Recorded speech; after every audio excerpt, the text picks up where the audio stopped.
YouTube, what's going on? Welcome to the Off the Schneid 2020 NFL Preview Series, where I'll be going over all 32 NFL teams, breaking down their rosters, their schedule, giving you a record prediction, as well as helping out with some betting tips. If this is your first time at the channel, do me a massive favor, hit that like and subscribe button, turn on notifications, and check the description for links to social media for Off the Schneid. Follow us on there as well. I want to give a massive shout out to OurLads Scouting Services and OurLads.com for helping me to make these videos. I'm on their website almost daily, and if you're a serious football fan, guys, you need to have this website bookmarked, favorited, whatever it is. Helps me at draft time, fantasy football purposes, when creating bet slips, as well as DFS lineups. It's your one-stop shop for NFL scouting services. There's a link in the description for OurLads.com as well as the social media. Do me a favor again, hit that like and subscribe button. But enough of that. Let's get to your favorite NFL football preview. Taking a look at the New York Giants, the New York Football Giants. This team has definitely gotten better in my opinion, but we'll go through it here. So we'll start at quarterback as always. We got Daniel Jones going into his second season. He's taken a lot of heat. He did have, I think, 18 fumbles or something like that. So he's obviously got to take care of the ball, which, equates to a total of, 30. I think he had 12 interceptions, so about 30 potential. I don't know if he lost all those 18 fumbles. I'm sure he didn't, but it equates to the potential for 30 turnovers total, which you absolutely cannot do and you cannot have on your team in the NFL. You just cannot have that. So I do like the potential though for Daniel Jones. I think there's tons of potential with him. He had 24 passing touchdowns and then ran for 2 more. So 26 touchdowns in only 13 games played too as a rookie. There's really nothing wrong with that. Obviously ball security, yes, of course, but there's a lot to work with there. There's definitely a lot to work with, and that's a very encouraging, stat line to me. If you going into the season, going into his rookie year, if someone just pitched his stat line to you, you're telling me you'd be upset with that? I don't think so. I think you'd be ecstatic if those were his numbers. You probably would have thought it equated to more wins, absolutely. But Saquon missed some time. Golden Tate was suspended. Darius Slayton missed a couple games. Shepard missed some games. Evan Ingram missed a ton of games, right? So injuries definitely played a fairly large role in this team, especially obviously on offense. They do have one of the, and then, the backup quarterback situation is really, really, really weak. Colt McCoy and Cooper Rush. Cooper Rush comes from the Cowboys with Jason Garrett. If those guys or either of those guys are starting games for you, you're really not very happy and you're probably losing those games. They absolutely just have to stay healthy. Even at the running back position, Saquon Barkley, one of the best running backs in the NFL, top 3 in my opinion. But behind that, Dion Lewis is not something you can really rely on. Wayne Gallman, we've seen that you can't rely on him. Jonathan Hillman, this offense is this team. A lot of this team is similar to the Titans to me. I'm getting a lot of heat from Titans fans about my projection for them, and I see a lot of similarities between this team and that team. I'm probably going to take more heat for that, but that's just how I see it, especially with the running back and the quarterback position. There's nothing behind Ryan Tannehill, and there's nothing behind Derrick Henry. Actually, sorry, Deronton Evans, but he's a rookie, and I'm not ready to just hand the reins to him. So I see some similarities here. Tight end situation, again, very similar to me. But Evan Ingram is he's probably a top 5 tight end in the game if he's healthy, which has been a massive if for him, a massive if. He hasn't been healthy pretty much his entire career so far. I do like Caden Smith. If I'm a fantasy owner, which I am, I'm probably going to look at Caden Smith in the super, super late rounds or super cheap in an auction draft type of thing, and then hold on to him for a week or two and see what happens. And then offensive line, they drafted Andrew Thomas with their first pick, 4th overall. I thought there were some better options there personally, but realistically, it's fine. I'm not about to say anything negative about Andrew Thomas. And I do think that he does play right tackle. I think Nate Solder stays in on the left side for now. the thing about this team over the Titans is they have a ton of depth on their offensive line, and they're just better already. Andrew Thomas, Kevin Zeitler, Spencer Pulley might be the biggest weakness there. Will Hernandez and Nate Solder, that's fantastic. And then in the draft, they added a bunch of depth. They got Shane Lemieux and Matt Pert. I like both of those guys to just be depth guys. And, if they had to play, you're not extremely upset. And then they got Cameron Fleming as well in free agency from the Cowboys. That's a deep offensive line. If Nate Solder gets hurt again, something happens with Nate Solder, Andrew Thomas can move to the left side, and Cameron Fleming can slide in there. If Pulley's not the guy, maybe Will Hernandez, Zeitler, or Lemieux maybe can step in there. I mean, the point is there's some depth here. Wide receivers, I definitely like their wide receivers. They're just, all of them are a little bit similar to me. Sterling Shepard, Golden Tate, and Darius Slayton. I really, really like Darius Slayton this year in fantasy football, and just in general, I really like Darius Slayton. I think he tops 1,000 yards and might get over 10 touchdowns. I think he had 8 last season, I believe. Let me just check real quick. He had 8 touchdowns last season. So I think he can surpass 10 double-digit touchdowns and 1,000 yards, I believe, and probably push that 60 catch right around there. I definitely like a lot. I like Slayton a lot. I think that's a good offense. That's a good kind of base to build around, Saquon, Jones, and Slayton. But to be honest with you, actually, we'll move to the defensive side of the ball, and then I'll kind of give the team as a whole.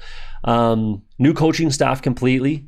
Joe Judge comes in from New England, and I mean, I'm not going to say anything negative about Joe Judge, but if you look at the coaching tree for Bill Belichick, for all the things that Bill Belichick is, he's not exactly concerned with grooming head coaches. He's just not. If you look at his coaching tree, it's really nothing spectacular, to be honest. Bill O'Brien is his most successful kind of protege, whatever you want to call it. And Joe Judge, special teams guy, which is really interesting. It's been a fair bit, I think, since the special teams coach became head coach. I honestly can't remember the last time off the top of my head, but it does allow him to see the game a little bit differently. He sees both sides of the ball. So I don't mind the hiring for sure, and we'll see how it works out. And bringing on Jason Garrett is a massive help, obviously, former head coach, offensive guy. And I actually really like this offense and Jason Garrett for this offense. Patrick Graham is the defensive coordinator. We'll see. They definitely did make a lot of moves in free agency to bring on some depth and some starters. So let's take a look at the defensive side of the ball. They've got a very good defensive line in a 3-4 defense.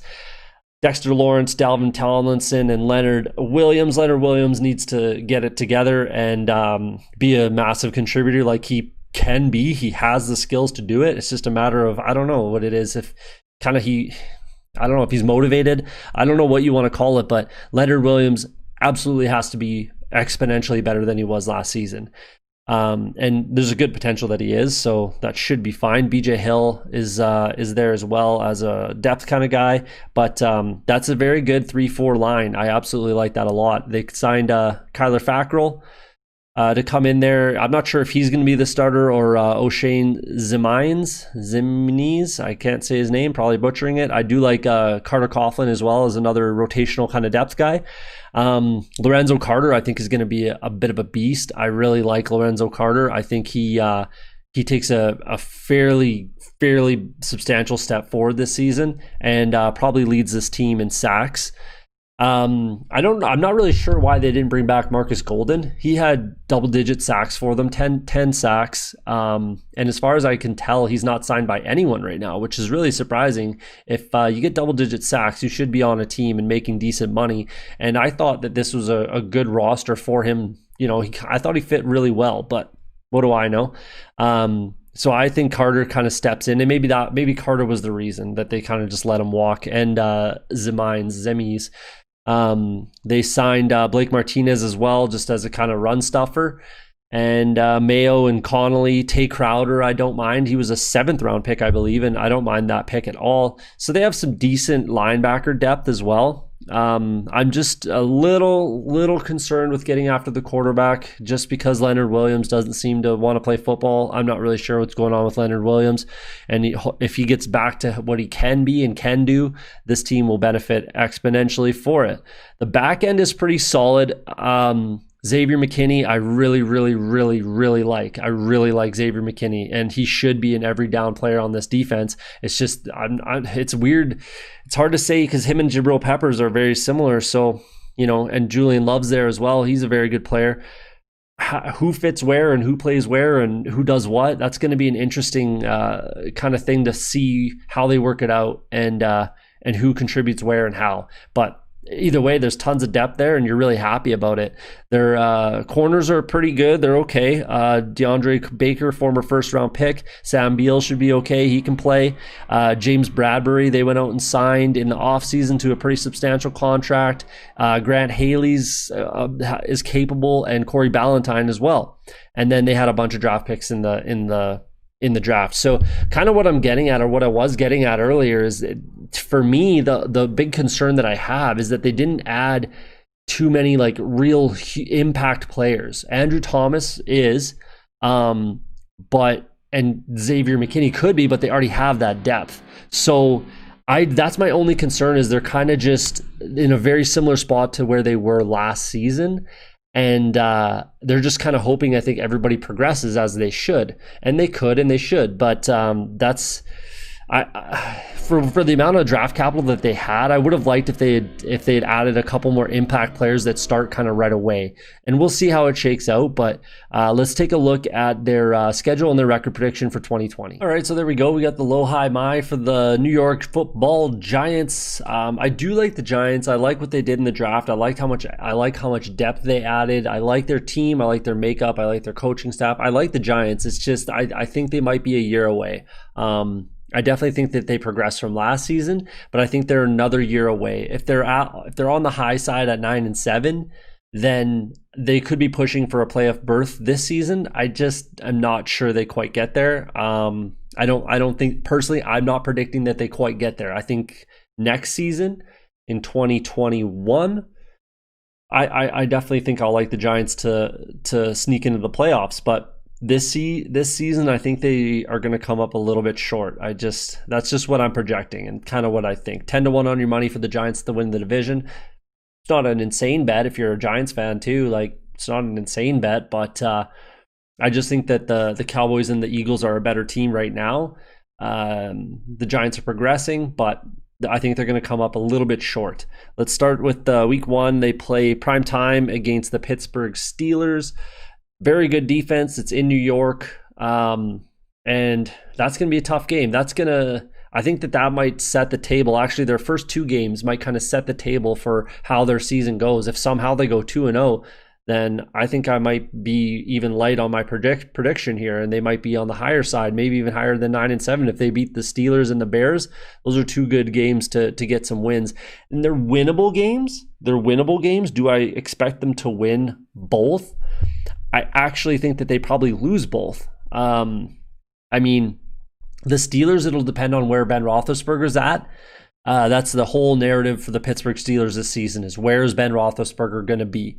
And how is his arm going to be? And all these kinds of things. And I know there's all this stuff about him throwing, but yeah, if you want to hear what I have to say about Ben Roethlisberger, go watch my Steelers episode. I think that's a good chance for the Giants to potentially get a win there. In week 2, I don't suspect that they beat the Bears there. They're similar teams, and in Chicago, I expect the Bears to get that win. At home against San Francisco, that's a tough game for the Niners, just because they're coming extreme west to extreme east. I say that all the time. That's a tough game to play, a tough move, I guess. I don't know what you want me to call it here, but like to go extreme west to extreme east, even west to east, regardless, it's tough. It's tough to show up for those games. It's a lot easier to go east to west.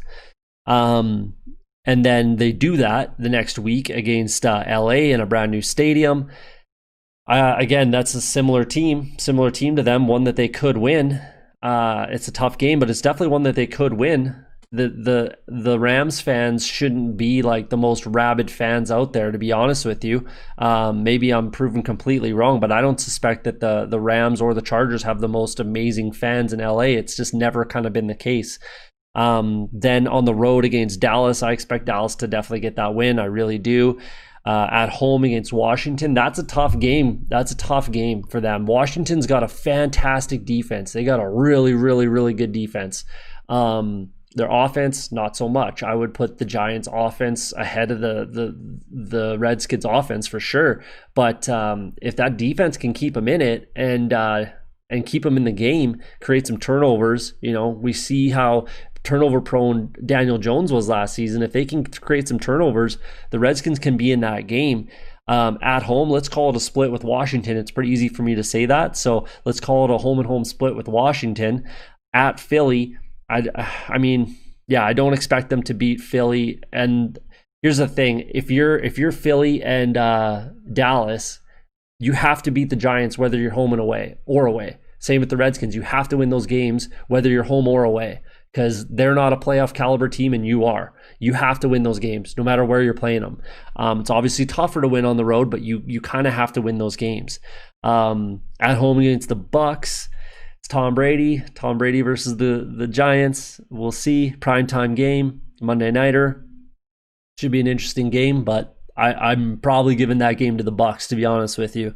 At Washington, I just said a home-and-home split is the most likely scenario for the Giants and the Redskins, just because that defense is so good. At home against Philly, like I said, Philly needs to win that game, and one that I would expect them to win. You kind of have to. If you want to be a playoff team and you want to be a division contender, you have to beat teams like the Giants and the Redskins in this division. Bye week 11, if I'm the Giants, I'd probably rather an earlier bye week if I'm the Giants, just because you kind of have a bit of a younger team. You're not really sure where you're going to be at by week 11. Like, you will, obviously, at that point, you'll know whether you're going to be making a playoff push for the last 6 games, or if you're going to be, kind of just a middling team again, kind of like I have projected. But I would rather, with a young quarterback and a kind of a young team, I'd rather have an earlier bye week, catch my breath, that kind of a thing. But it is what it is. You can't decide that. Then they come back. They're at my Bengals. I like my Bengals to win that game at home. I think they'll figure out who they are and they'll start to mesh at that point.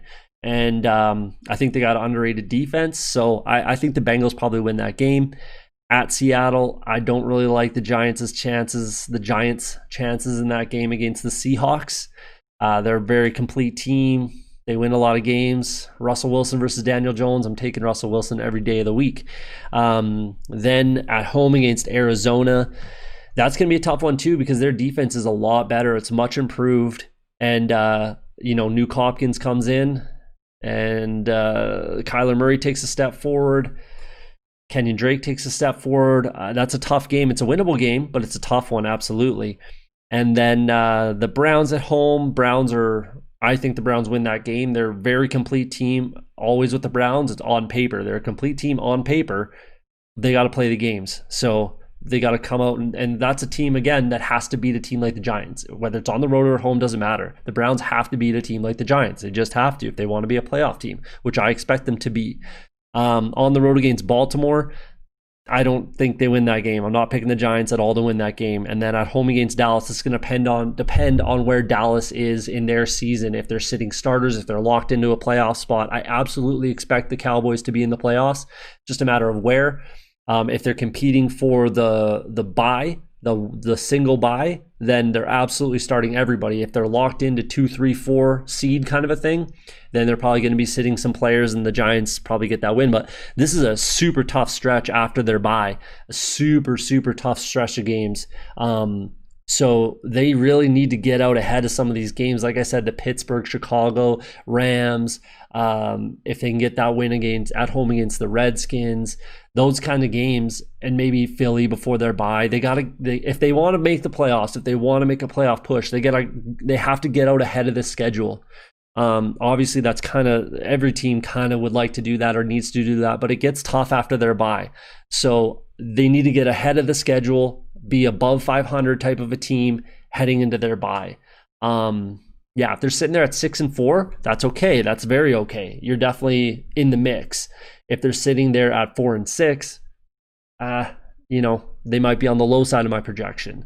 So it's an interesting year for the Giants. I really like a lot of things they're doing. I like the team. I was thinking about picking them as an upset to, they're a sleeper to win this division, but I just think that they're going to come up short, and they're a couple, I'm not even going to say they're pieces away, because I think the pieces are there. It's just a matter of progressing to the point of being as good as they can be. And maybe Joe Judge getting his feet wet as a coach. It's tough for rookie coaches to win divisions and go to the playoffs and stuff like that in their first year when they're kind of just figuring it out.